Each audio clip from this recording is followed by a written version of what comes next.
Welcome to the Friend or Foe Lounge. I am your friendly neighborhood arrogant.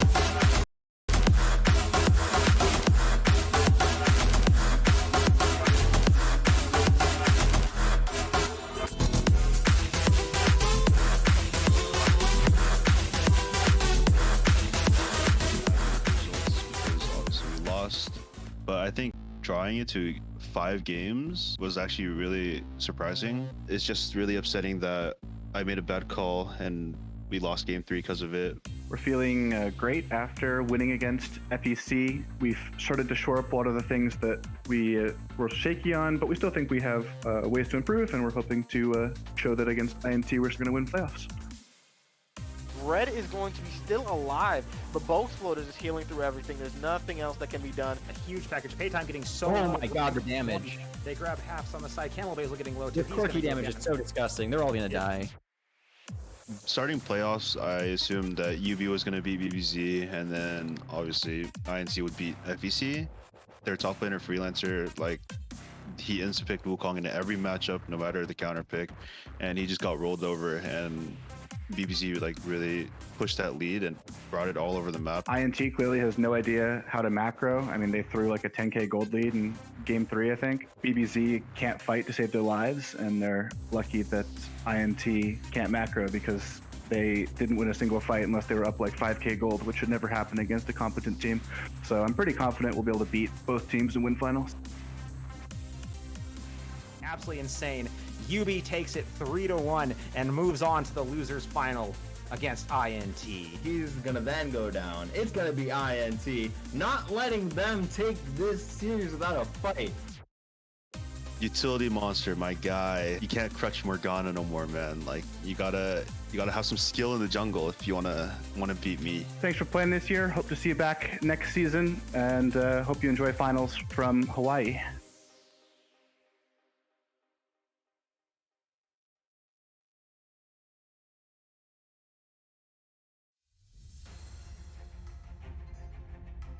Hello, folks, and welcome to the Friend or Foe Esports League, the Friend or Foe series. I am your friendly neighborhood chatcaster, Sharigan. I am not, in fact, Whirler. I have taken him over today, and I am joined by the one and only Bean Jar. Hello. How are you doing? I'm doing pretty good. I'm super excited. These matches are going to be super hype. Just so one thing I do want to point out is because of the fact that it's going to say Whirler under my name for most of this, but it is not, in fact, him casting today because these games actually took place a little while back. So if there are any spoilers in chat, you will immediately getting that ban hammer. Just keep that in mind. I have absolutely no idea what's going to be happening to these games. They have kept me in the dark with a black bag over my head. It's been a little crazy. I wish I knew who'd win. You know, we could definitely write ourselves, like say it's, oh yeah, this was totally in the script. But let's go ahead and really quickly hop into these picks and bans right now. We immediately see the Casa win and the Camille taken away by YUBI, and then the Morgana ban, which is just getting rid of Utility Monster's famous Morgana jungle that has just become an absolute beast. So you kind of have an idea of what YUBI versus In the Trees are going for. We might be seeing the Cog Lulu coming out here. Oh, I'm expecting Cog Lulu just because Kenny Hammerspike does prefer that, but you don't really necessarily need the Lulu. You can like maneuver around it. I don't know why, but in previous games when INT was playing, I think this was against BBZ, they had permabanned the Kog'Maw like for all 5 games. Yeah, just because it's such a devastating combo. It's so hard to deal with. And on the side of YUBI, we have the pickup of the Ezreal, which is a decent, I think, counter to that the Kog'Maw in the bot lane, just because it does have the ability to poke from a range for an absolutely monstrous amount of damage. Most likely, though, it looks like we're probably going to be getting a Karma support. I think that's probably going to be one of the better things INT could pick up instead of the Lulu, just because you've got that speed boost on her shield, and then the massive empowered shields that she can give her entire team are just going to be so nice. A lot of hard engage on that Zac for Utility Monster as well. Yeah, the Zac especially, not just for the champion itself, Utility Monster's ability to play Zac is one of the best things I've ever seen, and it seems that YUBI and INT are getting like the strongest champions that they'd want. Like INT's finally getting Kog'Maw, YUBI's pulling out the Zac and the Ezreal. Like they don't normally get these champions. They really don't, and it's kind of a thing down here in the bot lane. I feel like Kenny Hammerspike is really confident going into this Jeff God Gamer Brian Sang duo just because they let him pick up the Nautilus Ezreal. We know that that's a bot lane that they have used very effectively. I'm expecting this to be a really all-out brawl between these two teams. We're not going to be getting a lot of how should I say chess game matches. I think this is going to be it's going to be absolutely raffle.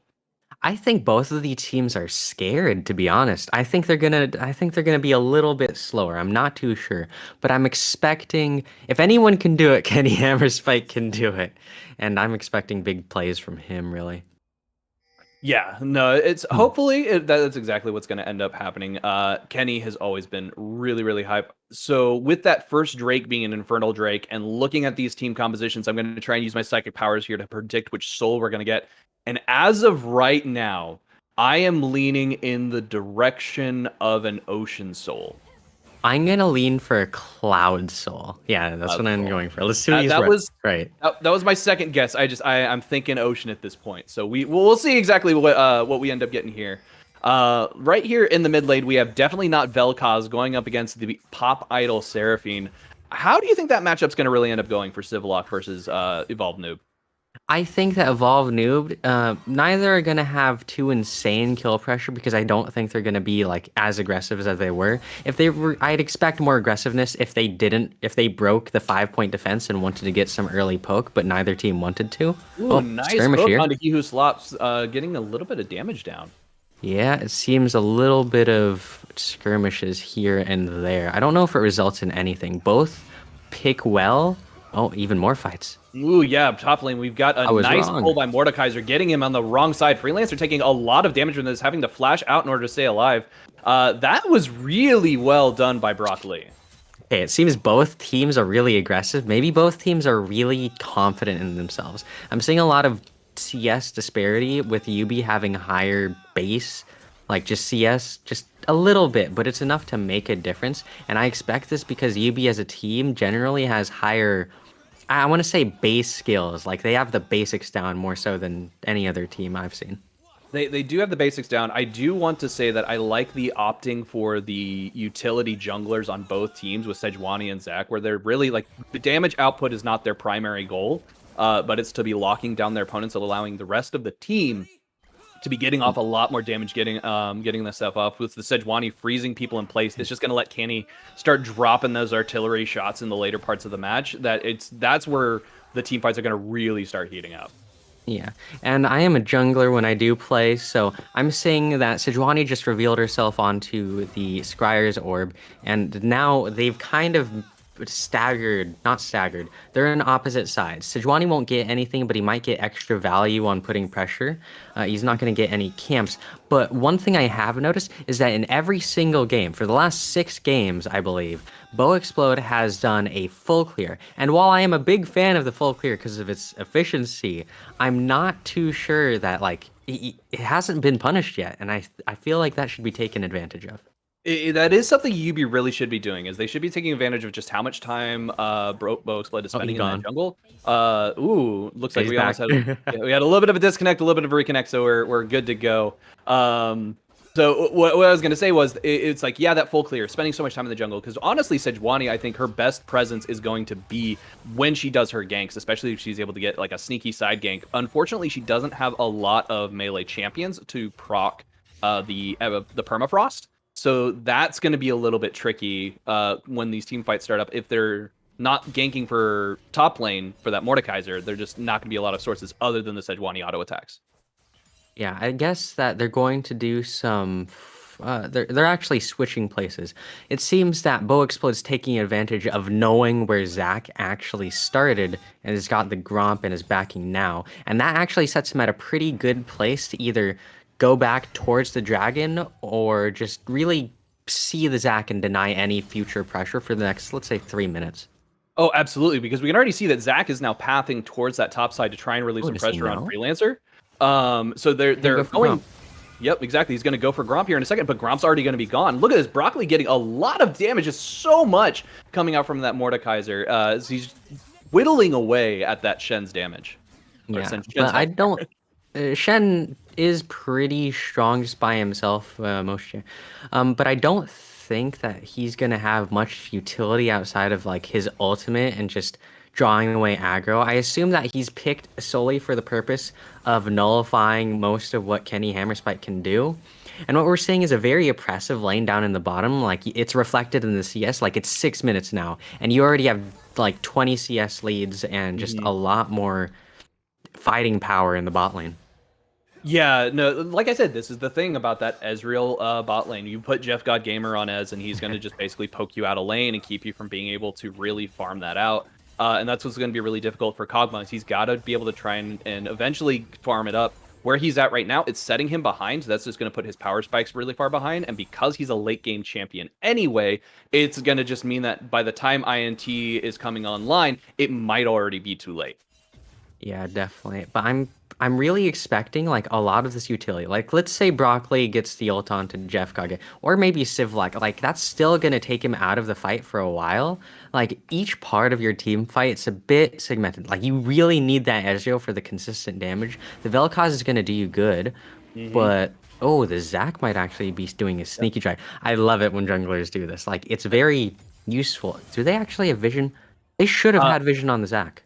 They didn't have vision of Zac at this point. They should have. Ideally, I believe that they had a vision of him going to there's a ward right over there. Ward right there. So they know that he's doing it. He They know die? that there's nothing to do to stop it.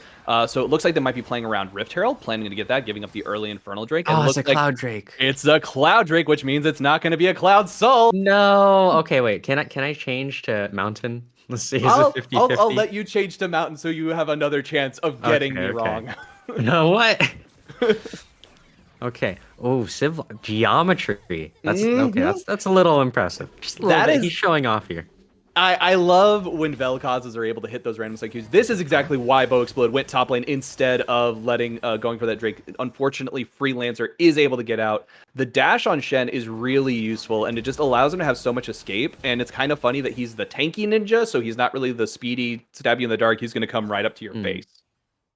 Yeah, I'm seeing a lot of the same play I've seen from Bo like before. Like usually when Bo picks Sejuani, at least in playoffs, he was a lot more aggressive. He gets in the jungler, he takes everything. But in this game, he's not really doing too much. He got off one failed gank, he got the enemy grump, he got vision. That's okay. But in the meantime, Utility Monster took that advantage path to jungle and figured out that he could just take the entire Infernal Drake. So it seems that Bo's kind of got nerves for this first game. I've seen it before, so in future games I expect he'll be more aggressive. I feel like, like this is that first game, so you kind of got a little bit of a warm-up going on both teams. I do feel like Bo has not been taking advantage of the knowledge base on where the Zac is. Just a little bit of a dodge right there. Jumping in onto an Ezreal is by far one of the hardest things you can possibly do. That guy is just so wily. Yeah, this does take advantage of what Bo Explode usually does. For some reason, I would place Kenny Hammerspike at like a pretty higher tier player, but it seems that Bo tends to... Ooh, we got a depth charge coming down onto the Karma. That's going to be a knockup. He Who Slop's taking a lot of damage. Ignite going down onto Kenny Hammerspike as well. They're basically able to fight this off, though, and that was a really good engage by Brian Sang. It just wasn't able to be capitalized on, and now that we have Bo Explode returning, he's walking right over a ward, though, so they already know that Sejuani's back on the lane. But you could go for a counter gank because the Zac has double buffs and has an extra on level. his way. I think this will work really well for them. This could work really well for YUBI. In the trees doesn't know exactly how much danger they're in, but they are choosing to back off because they sense something is off. That is one of the things that is always really interesting and really hard to gauge, is just how much intuition do these players have, because they didn't have exact vision of Zac, but they just kind of were aware of him over at Raptors because of that ward. So it's kind of like, do they just know what's going on? Do they have psychic powers too? I mean, I assume that it's not a result of them knowing where Zac is. I assume it's actually a result of the enemy bot lane, Jeff God Gamer and Brian saying, not engaging when they had a clear opening because they saw Bo, and because they saw Bo, they weren't playing as ahead as they should be, or really they didn't need to engage anyways. And then from there on, shoot, I'm getting this confused in my head. I think it's because they saw Bo that like both teams reacted the way they did and INT eventually left. It more than likely that's exactly what it is. It is kind of another thing where Kenny Hammerspike on the Cog Karma, goal is not to kill your opponent in lane. That's not your goal. Your goal is to try and farm it up as best you can. And if we look at the farm right now, unfortunately, he's still double C. Like he's still only got half the CS of poor. I think it's almost 50 because if you look at Nautilus CS, I think when he gets one, it doesn't actually go on to the big fights. It does. This is a nice fight. Utility Monster going on there. We do have a Dredge line thrown out, but it doesn't actually connect. Utility Monster taking some decent damage, but he's still got that passive up, so he's going to be able to revive. That was kind of a failed gank on the side of YUBI right there.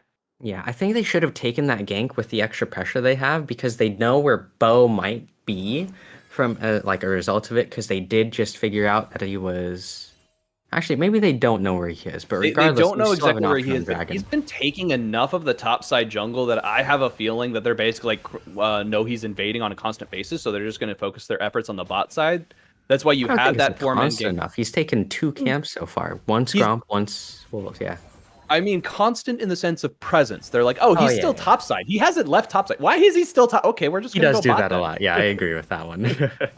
He lives in your jungle. I feel like he's starting to get a warm up. Like he's invading more, he's ganking more. In early game, he usually does it way more often. Yep. And look at that. You just have those obliterates dropping from Brock Lee just aren't quite connecting. He's not able to get a good decent hit on that. We got another death charge coming down on a Kog'Maw that has absolutely no mana, taking so much damage from that Ezreal. And the first blood finally going over to Jeff God Gamer. And that's going to be another kill as Brian Sang takes down He Who Slaps. Kill stole him, but that actually leads into an option of taking Dragon. It seems that Zach's already going towards it. Like, this is good jungling. Once you get the advantage, you immediately have the opportunity to rush over, and that's what they're taking right now. Yeah, it forces Bo out, and they know they can take this. Yeah, they're forcing Bo out. They're going to be able to do a decent enough damage to the Dragon to take it really quickly and just burn it down. So that is going to be another Drake going over to the side of YUBI in the trees, kind of losing this macro game at this point in time. We do have the Rift Herald that was taken a little bit earlier by Broccoli, by Bo Explode, so that it is going to be able to be dropped here shortly. That's going to be something that really needs to be used in such a way to open up the rest of this map. And as that Drake goes down, we now see what soul it is we have in game. And once again, my predictive powers are correct, and it is going to be an Ocean Drake. I call hacks. There's no way. I'm telling you, and I still have, again, I have not watched these games. I do not know what's going to happen. Oh, okay. Well, they're going to get the Ocean Soul, which means they're actually going to have good value on just, like, tankiness. Freelancer's going to love that. And I assume it just takes whatever lead that they have there, now. We have the Rift Herald getting dropped. This is going to be a really good dive because once that Herald actually hits, that is going to be a dead tower. Freelancer's having to flash out in order to avoid getting taken down. He didn't get Death Realmed, so that wasn't a guaranteed kill. I kind of feel, I don't know if Broccoli felt like taking that fight or not, but definitely seems like he's saving it for a little bit later. Yeah, that tower evens out the gold value by just a little bit. It means that Broccoli is going to be more on the stronger side, which is, of course, good for INT, because if you can get that ult onto the Ezreal and just keep on getting more of a lead with the Mordekaiser, it's going to be really hard to, like, neutralize it without itemizing specifically for him. Yes, and if we look at these items right now, we look at Shen and versus Mordekaiser, and Mordekaiser has already completed his Rift Maker versus Shen not having any not a completed. I mean, that is going to be so much damage popping out on He Who Slaps. I was not expecting it to go down to that quickly. I thought they could at least finish my thought talking about that. Yeah, that's like a lot of. That's okay. That's like 600 gold now, like onto the Nautilus. That should be on the Ezreal. I don't think it's the end of the world, but I really hope it won't start making a difference later. It probably won't, because it's one of those things where Divine Sunderer has already been completed on Israel. He's so far ahead in CS that he's completed that. And that's just going to mean that by the time Nautilus comes back, he's going to have the completed Sunfire cape. So that is going to be available. And there we go. Death Realm coming out, and we have a nice duel going on here. Broccoli getting a lot of damage out on a Freelancer. Freelancer not able to escape. He does survive. The Death Realm doesn't go down in it, so the stats are not going to go over. But that is going to be a kill for Broccoli 900. Big damage. Like, the Mordekaiser is going to be an insane tank. And I think This Ezreal needs every little bit of gold to be able to survive that ultimate. I guess it looks like we have a he's connection issue gone. as he was slops. That is going to be And a it's quick pause as he tries to reconnect to this. And in the meantime, we have, let's go ahead and thank our sponsors and the Limitless escape rooms. It's a pretty cool place, I've heard. I'm not from California, so unfortunately I haven't had a chance to visit. Oh, I want to go. Oh, that's definitely something I'm going to be checking out when I head down there. Then we have the dredge line getting thrown out by Brian Sang. No. Doesn't quite make it. He who stops dodging the flail from Bow Explode, but that is going to be Jeff God Gamer taking a lot of damage, going down to the artillery shot from Kenny Hammerspike. He's going to get jumped on by Zach as we have a little bit of a graphical glitch going on right no. here. That is unfortunate. Hey, in the meantime, Not we're sure back. what happened there, but that's going to be a double TP for INT as we come back into this game. And look at that. That is going to be Brian Sang going on a killing spree. He takes down Bows, but that is a nice Seraphine Charm to get Utility Monster. Utility Monster's revive is going to pop out, so he should be just fine. That is a dredge line getting thrown out as well. Brian Sang not able to make a good connection. That is Broccoli getting yet another kill as he takes down Utility Monster, though. This tower is taking going to be taking a lot of damage here if these two do not escape. Brian Sang just doing kind of like the cheesy back right on the back line, but he has to move in order to avoid an artillery shot, probably just baiting out as many of the abilities from the Kog'Maw as possible. Honestly, ending that fight, Kenny's got a lot of health left, just not a lot of mana. Yeah, he's pretty good on conserving like his health. That's why he does pretty good in team fights. Before we've seen games where he sits in the back line and then avoids taking damage until he gets, for some reason, a pentakill. It's happened more than once, surprisingly. It's a viable strategy, I guess. That is the power of the Kog'Maw. It's real good. Mm-hmm. I'm more focused. I love good farm, and on the Vel'Koz I see right now, he has 162 farm. He has a 200 gold bounty based off farm alone. He is not seeing the light of day. Mm-hmm. Whoever takes him down is going to be getting a fat paycheck. 250 now. Yeah, that's just going to keep on climbing up as he just keeps getting more and more value out of that. Look at that. Bow Explode taking a lot of damage as they're just popping him over the wall. Ezreal just able to get so many blind Q shots, just able to hit that. We got a nice double shot coming out right there. We got a huge fight going on in this jungle. Look at all that damage. Kenny Hammerspike on the side doing a lot of damage to the work. He's getting caught by the laser from Vel'Koz, though. We do have Poor Broccoli getting caught out as he's going to take a lot of damage. He's going to go down. That's going to be Utility Monster getting revenge for his death. And then we have Poor Evolved Noob getting bursted down as well, as there's just nothing the rest of INT can do as they just got caught out. Yeah, INT seems to play really well from behind, so I say they still have a chance. The problem is the Vel'Koz. The Vel'Koz has accumulated so much damage at this point. He's an entirely new factor. Because if YUBI was winning before the Vel'Koz was in play, now just imagine how hard they're going to be winning now. They're going to be winning super hard. You let him get that disintegration rate on you and get those 3 stacks of true damage. Exactly, you get that true damage, and that is so devastating for the tanks that are on the side of in the trees, because that basically means all of their resistances will mean nothing. Unfortunately, Bow Explode was taking a lot of poke during that fight that were from blind cues from the Ezreal. He just kept walking in the same spot over and over and kept getting hit in the face. Move.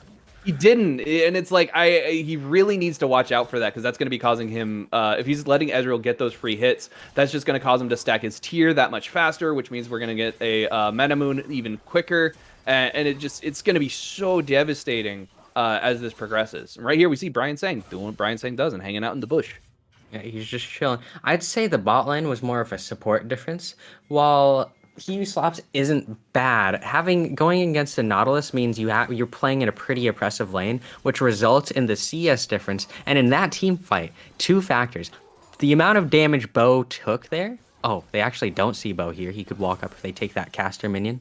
Okay, he could walk up now and get a good gank on. I don't know if it matters too much. Jeff God Gamer's pretty ahead. It's kind of worrying. He is pretty ahead, and he is an Ezreal, so that's going to be really tricky. But right here we see He Who Slaps taking a lot of damage, trying to bait it out. We have Bow Explode revealing himself. He throws out the flail, does manage to hit it. That is going to be a nice stun, but that is going to be a Shen Stand United coming down as he's joining this fight as well. The Ezreal ult coming out, and that is just causing INT now to have to run back to the safety of their tower. But there's going to be no safety to find as the disintegration ray comes out. Jeff God Gamer getting another kill as he takes down Bow Explode. That is massive. That is very good value. Okay, I'm thinking. That was very clean. That was immediate response. Like no hesitation. You get the Channel, you get the Vel'Koz teleport. Yes, you get the Vel'Koz teleport, you get the Shen Stand United coming out. That is going to be huge for in the trees. We do have a duel here between Utility Monster and Broccoli. Broccoli having to go under tower to try and get any hits off. He's not able to, so the Death Realm actually works against him in that sense. I do see that INT is putting up a lot of pressure in this top lane. However, they need to translate that across the rest of this map because they have left bot side so free for YUBI that they have picked up 3 Drakes now, and we're only 20 minutes into the game. I still have to mention the bounty on this Vel'Koz, along with the farm, is the most perfect thing I've seen. And the problem is with INT, if you want to have no pressure, or if you want to put your strongest person in the top side, you're going to have to deal with the fact that he needs to have farm like this Vel'Koz. Like 160 won't cut it if he needs to carry the entire team with his current damage. What are you talking about, though? You got Brian Sang. I'd say his is even better. He's a support. Okay. Okay. Yes.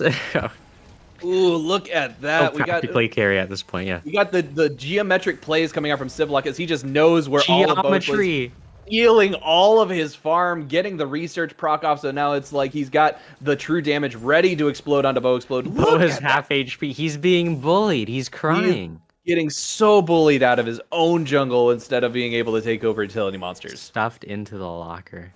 Oof, oof, oof, oof. I think and that is gonna go ahead.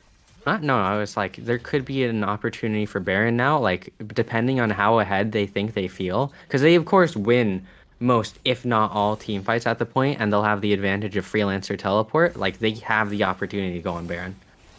And then Dragon. Yeah, they're going to go on Dragon, and look at that. We got a nice knock-up. Zach jumping in onto the backline, getting onto that Karma, but we have poor He Who Slaps just not able to do too much as he just keeps getting bursted down as these fights begin. Kenny on the backline trying to do some damage. He is able to get a lot out. That is going to be Evolve New picking up Freelancers. They're fighting under the Tier 2 tower because the Inhibitor tower, the Tier 2 tower is not available to them. Look at this. That is basically just Jeff Got Gamer left, but they're kind of like backing off and afraid to go in because they have to worry about Zach, and that is going to be Seraphine taken down. And that actually... That worked out in the trees in the end, but it was there was so much work they had to put into it just to get it. Not a lot of value. That was insane. They just got what is nearly an ace, and then they have an open dragon potentially. I know it seems like an open dragon. I don't know if they get there in time. It depends on how long Jeff God Gamer can stall. But that was like handed to INT on a silver platter. Diving tier 2 at that point, if you feel you're that ahead, you might as well go for the dragon because it's still a ballsy play that is safer technically. Yep, and we have a TP coming out right now as Shen has jumped down to this bot lane. Freelancer is here to try and contest this dragon. So now they're basically just waiting to start it up. They're trying to get some vision on it, trying to see what's going on. That was almost an Ezreal ult stealing the blue buff. It's seriously like the amount of damage this Jeff God Gamer has been putting out has been ridiculous. He's been hitting blind Qs constantly over that wall. He's a prophet at this point, and that's the Dragon Soul. Do we expect a Baron? I think they might just fight it through. I think they're going to fight it. I don't expect a Baron call at this point because while they are very much ahead of in the trees, I don't think YUBI actually has the power to burst this Baron down and fight them off at the same time. Yeah, it seems... Yeah, there's a slow march through the bot lane. I think just taking the outer turrets, or technically inner turrets at this point, they're not sure. Inner turrets and to the bot to the top and then middle, depending on how angry they feel. Not angry, but... Yeah, look at this. We got that huge fight going on. Look at that damage coming out. Just, oh my goodness, that is so much. I'm not sure if that was from the Vel'Koz or from the Ezreal, but it doesn't really matter because that's just going to be a dead in the trees team as they just get completely shredded and completely destroyed. Utility Monster still alive. That is going to be an inhibitor tower going down here in just a moment, and that could be an inhibitor as well. I don't think they have enough power to push off the pull off the end right here, but that is definitely going to be an easy Baron call if you're... I think they might actually. They might go for the end, but I don't think the death timers, it's going to be a little tricky. 10, 12... Oh, yeah, no, you're right. Not enough time. Yeah. Yeah, if I was Universal Basic Income, I would take the opportunity to run over to that Baron and try and take it down. Just because at this point, They are so far ahead of In the Trees. This is their game to lose at this point. Yeah. Okay, so Kenny Hammerspike, his ability to get back into the game, not very big. He needs to get a lot of assists and kills through team fights, but if Broccoli has the opportunity to ult either the Vel'Koz or the Ezreal, I assume actually the Vel'Koz, because the Ezreal kind of melts Broccoli at this point with his current item sets. Mm-hmm. Yeah, so he has to go for the Vel'Koz and hope that the rest of his team can manage through that team fight. Yeah, unfortunately, I don't feel like In the Trees has the front line that is strong enough to keep this Kog'Maw alive for long enough to get the damage that he needs to out. Not to mention the fact that he has to, look at that Boxblade having to just like stutter step in order to avoid. He gets caught by the dredge line though as he gets completely shredded. The true shot barrage coming out, taking him down. That is going to be an easy pickup of the In the Trees' jungler, and that's going to be an easy Baron call because there's really no option for In the Trees at this point. Yeah, there's no real good way to steal it, and even if you try to steal, you have Freelancer jumping on the wall, you have Utility and Jeff God Gamer, like, it's scary at this point. Like, it seems that we're gonna have a pretty quick game end from here. Yeah, no, if I were In the Trees, my goal right now would be to stall this game as long as possible and then just basically take that as an extra amount of time to reset, to kind of think, okay, here's what we did right, here's what we did wrong in this match, and try and come up with a game plan for the next game and just go into that one and hopefully come out with a strategy to counter this YUBI absolute decimation that occurred. They came out swinging this game and they easily pulled out this win. Oh, it might be a big team fight. Broccoli actually got... Why is he ulting Utility Monster?